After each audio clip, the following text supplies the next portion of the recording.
നമുക്കിന്നൊരു അടിപൊളി ബീഫ് കറി ഉണ്ടാക്കാം. അതിനായിട്ട് ആവശ്യമുള്ളത് ആദ്യം ബീഫ് ഒരു 1/2 കിലോ, 1 ടേബിൾ സ്പൂൺ വെളിച്ചെണ്ണ, ഒരു ചെറിയ സവാള ചെറുതായിട്ട് അരിഞ്ഞത്, വലിയ സവാളയാണെങ്കിൽ പകുതി സവാള എടുത്താൽ മതി, 2 അല്ലി വെളുത്തുള്ളി, 2 പച്ചമുളക്, കുറച്ച് കരിവേപ്പില, ഒരു തക്കാളി ചെറുതായിട്ട് അരിഞ്ഞത്, 2 ടീസ്പൂൺ ഇഞ്ചി വെളുത്തുള്ളി പേസ്റ്റ്, 1 ടീസ്പൂൺ മുളക് പൊടി, 1 ടീസ്പൂൺ മഞ്ഞൾപ്പൊടി, 2 ടീസ്പൂൺ മല്ലിപ്പൊടി, 1 ടീസ്പൂൺ മീറ്റ് മസാല, 1 ടീസ്പൂൺ കുരുമുളക് പൊടി, 1/2 ടീസ്പൂൺ ഗരം മസാല, പിന്നെ ഉപ്പ് പാകത്തിന്. ആദ്യം നമുക്ക് ബീഫ് നല്ലോണം കഴുകിയെടുത്തിട്ട് ചെറിയ ചെറിയ കഷ്ണങ്ങളാക്കി നമുക്ക് മുറിച്ചെടുക്കാം. ഇച്ചിരി കൊഴുപ്പ് കൂടിയ ഭാഗമാണെങ്കിൽ ടേസ്റ്റ് ഇച്ചിരി കൂടുതലായിരിക്കും.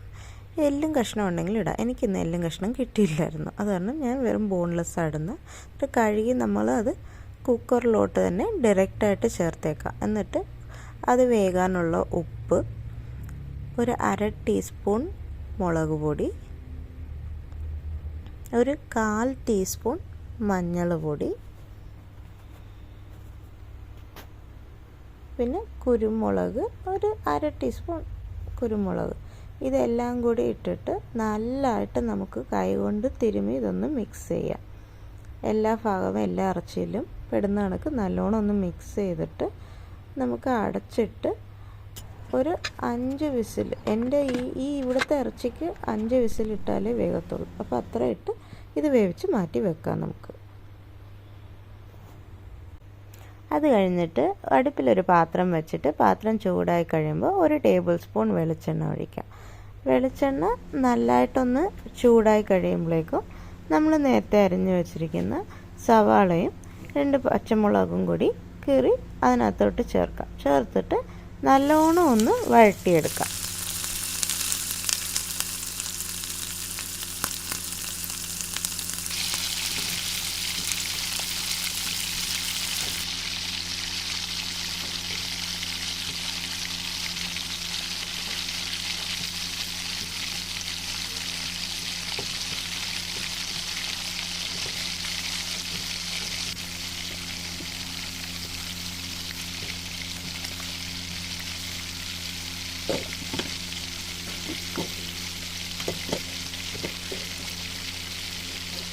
സവാള ഒരു പകുതി വഴണ്ട് കഴിയുമ്പോഴേക്കും അതിനകത്തോട്ട് നമ്മളെടുത്ത് വെച്ചിരിക്കുന്ന ഇഞ്ചി വെളുത്തുള്ളി പേസ്റ്റും കൂടി ചേർത്ത് പച്ചമണം പോകുന്ന വരെ നല്ലോണം വഴറ്റിയെടുക്കാം.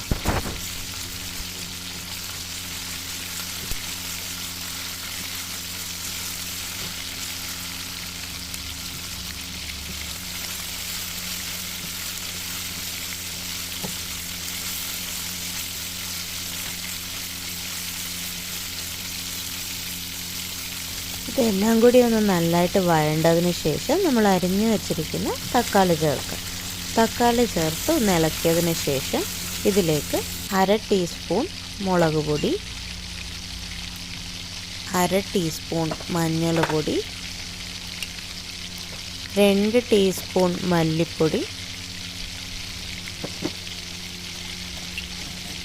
1 ടീസ്പൂൺ മീറ്റ് മസാല, ഇതെല്ലാം കൂടി ഇട്ട് നല്ലതായിട്ടൊന്ന് ഇളക്കി യോജിപ്പിക്കാം.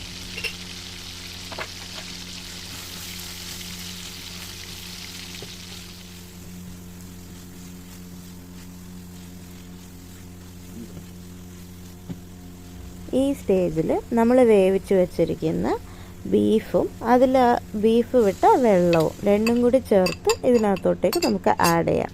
ബീഫ് വേവിക്കുമ്പോൾ നമ്മൾ അഡീഷണൽ വെള്ളമൊന്നും ചേർത്തിട്ടില്ല, ഇത് ബീഫിലിരുന്ന് വന്ന വെള്ളമാണ്.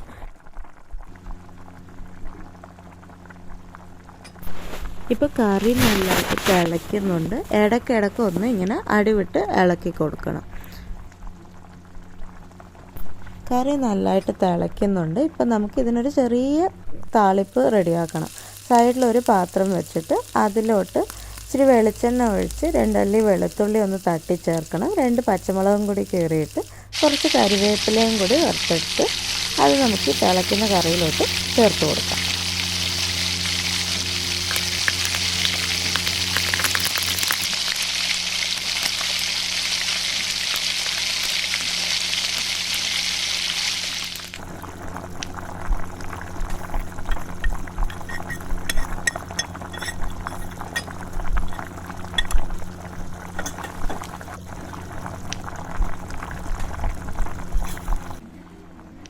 വെളുത്തുള്ളിയും കറിവേപ്പിലയൊക്കെ ചേർത്ത് നല്ലോണം ഒന്ന് ഇളക്കി യോജിപ്പിച്ചതിന് ശേഷം നമുക്ക് ഇതിലോട്ട് ഒരു 1/2 ടീസ്പൂൺ ഗരം മസാല ഒന്ന് തൂവിക്കൊടുക്കണം. തൂവിക്കൊടുത്ത് നല്ലോണം ഒന്ന് ഇളക്കണം. ഈ ഗരം മസാലയാണ് നല്ല ഫ്ലേവർ കൊടുക്കുന്നത് നമ്മുടെ കറിക്ക്.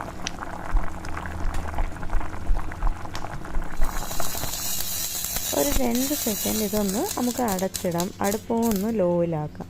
അത് കഴിയുമ്പോഴേക്കും കറിയിലുള്ള എണ്ണയും ഈ ബീഫിലുള്ള കൊഴുപ്പും എല്ലാം കൂടി ഒന്ന് തെളിഞ്ഞു വരും.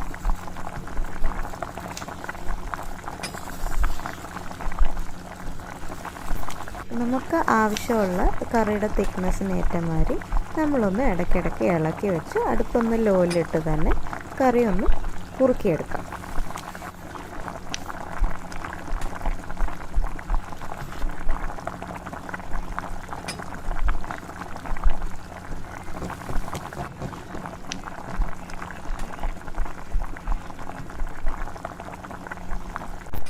നമ്മുടെ കറി ഇപ്പോൾ അടിപൊളിയായിട്ട് റെഡി ആയിട്ടുണ്ട്.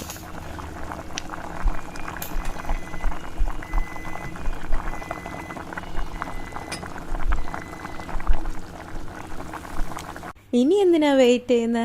നമ്മുടെ ഗോതപ്പടത്തിലെ ടൊവിനോ പറയും പോലെ ഒരു മുരിഞ്ഞ പൊറോട്ട എടുത്തിട്ട് ഒരു കഷ്ണം കീറി അതൊന്ന് കറിയിൽ ചെറുതായിട്ട് മുക്കി ഒരു കഷ്ണം ബീഫ് എടുത്ത് അതിലൊന്ന് പൊഴിഞ്ഞ് കഴിച്ചാൽ. എല്ലാവരും ട്രൈ ചെയ്ത് നോക്കിയിട്ട് നിങ്ങളുടെ റിവ്യൂസ് ആൻഡ് സജഷൻസ് കമൻസിൽ പറയണേ. Thanks for watching. ഇതുപോലത്തെ അടിപൊളി ടേസ്റ്റി റെസിപ്പീസ് എങ്ങനെ ഈസി ആയിട്ട് വീട്ടിലുണ്ടാക്കാനെന്ന് നോക്കാൻ do watch my videos and subscribe for more.